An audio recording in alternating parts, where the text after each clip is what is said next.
Shalom saudara yang saya kasihi dalam Tuhan, salam sejahtera bagi kita semua. Terima kasih untuk semua saudara yang telah setia mengikuti channel Kristen ini.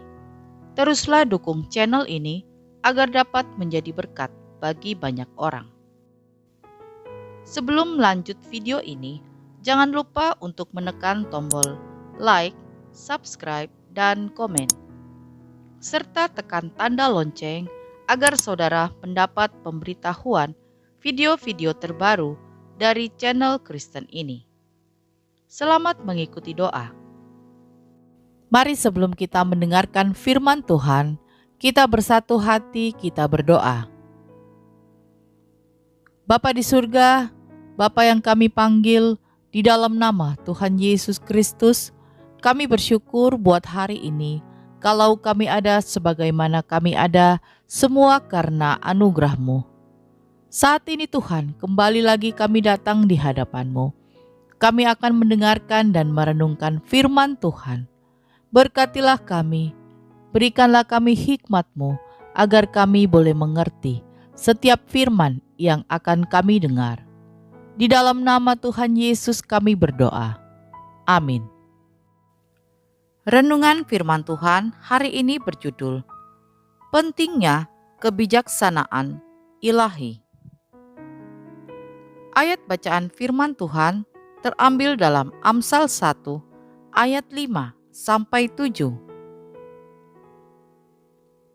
Baiklah orang bijak mendengar dan menambah ilmu, dan baiklah orang yang berpengertian memperoleh bahan pertimbangan. Untuk mengerti amsal dan ibarat, perkataan dan teka-teki orang bijak. Takut akan Tuhan adalah permulaan pengetahuan, tetapi orang bodoh menghina hikmat dan didikan. Saudaraku yang saya kasihi, hikmat adalah hal yang sangat penting bagi kita di dalam menjalani kehidupan ini. Seorang raja dan pemimpin yang bijaksana akan membawa rakyatnya dalam kedamaian dan kemakmuran.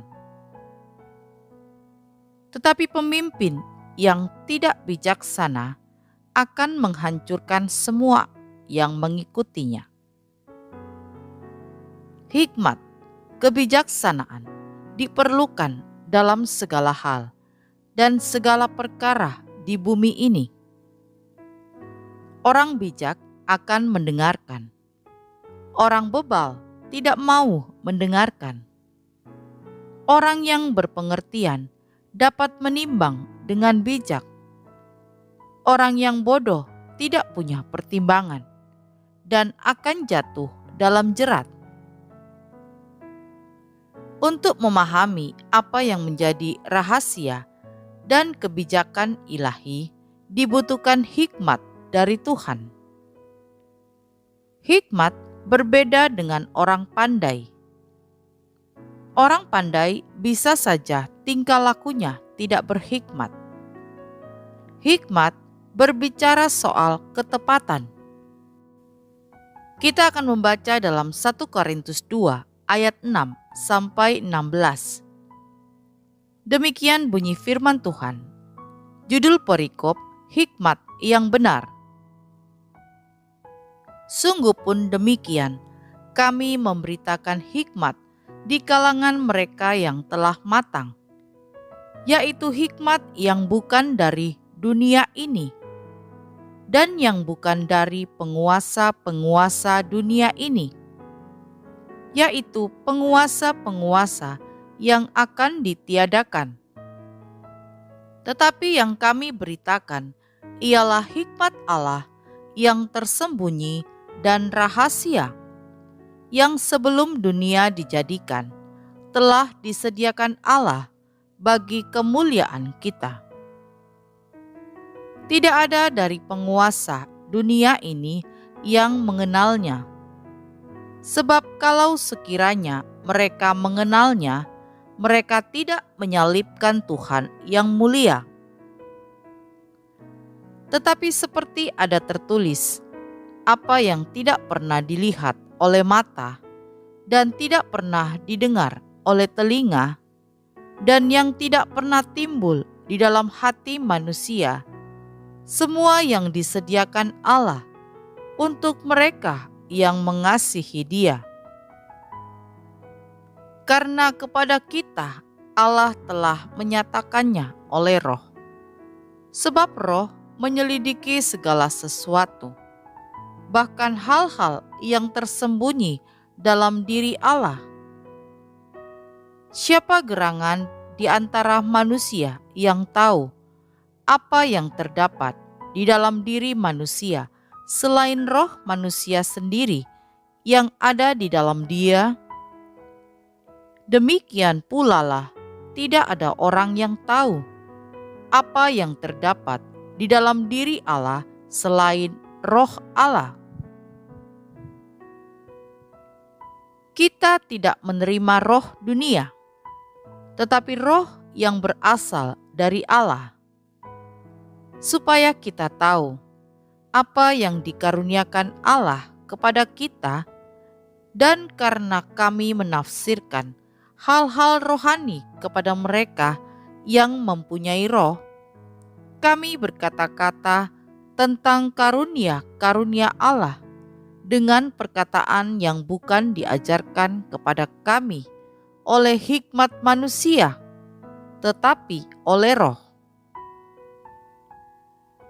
Tetapi manusia duniawi tidak menerima apa yang berasal dari Roh Allah, karena hal itu baginya adalah suatu kebodohan, dan ia tidak dapat memahaminya, sebab hal itu hanya dapat dinilai secara rohani. Tetapi manusia rohani menilai segala sesuatu, tetapi ia sendiri tidak dinilai oleh orang lain. Sebab siapakah yang mengetahui pikiran Tuhan, sehingga ia dapat menasehati Dia? Tetapi kami memiliki pikiran Kristus. Saudaraku yang saya kasihi, inilah hikmat yang mengalahkan kepandaian dunia. Hikmat dari pikiran Tuhan sendiri. Manusia duniawi menilai hikmat menurut pikiran sendiri, namun manusia rohani menilai menurut hikmat Tuhan. Ada 3 jenis hikmat.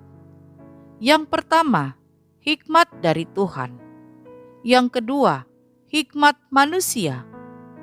Yang ketiga, hikmat dari iblis. Apakah kita rindu memiliki kekayaan surgawi yang sudah Tuhan siapkan bagi kita? Kekayaan Tuhan bukan sekedar tentang uang di bumi yang bisa lenyap. Sekali lagi, hikmat adalah ketepatan.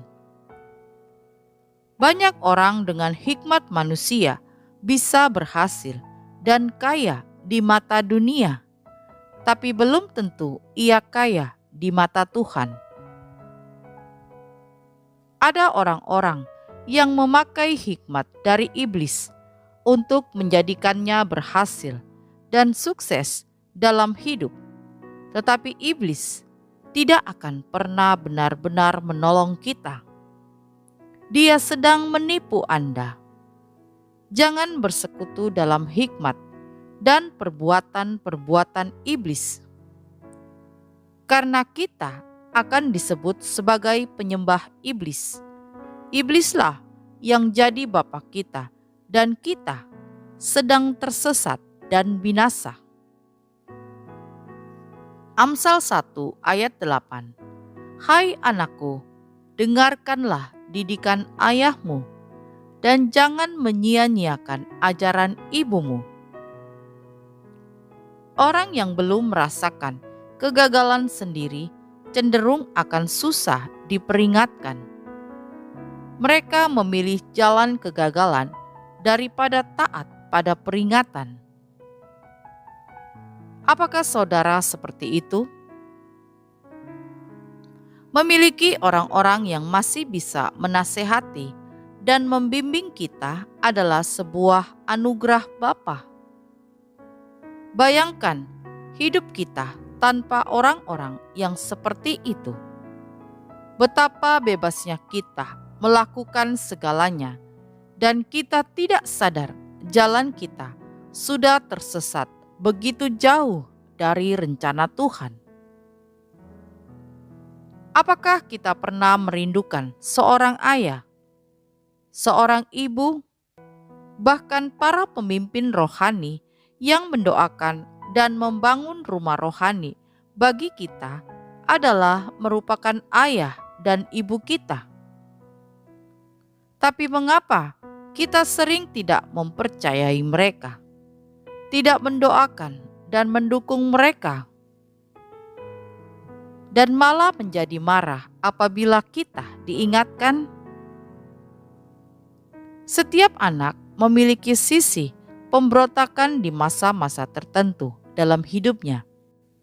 Tapi terkadang karena pilihan yang salah itu akan membuat saudara menyesal seumur hidup, membuat saudara menangis dan menginginkan waktu itu kembali dan memperbaiki kesalahan-kesalahan saudara. Dengarlah didikan ayahmu. Jangan sia-siakan ajaran ibumu. Dengarlah didikan. Saudaraku yang saya kasihi, ada beberapa alasan mengapa seseorang itu sangat sukar untuk dididik. Alasan yang pertama, ia tidak sadar bahwa ia sedang dididik untuk kebaikan. Kemudian alasan yang kedua, ia mempunyai luka dan kemarahan yang belum dibereskan. Dan alasan yang ketiga, ia sadar itu didikan, namun ia memilih menolaknya karena ia tidak suka dididik. Ia memberontak. Semua ini berasal dari dalam diri kita sendiri.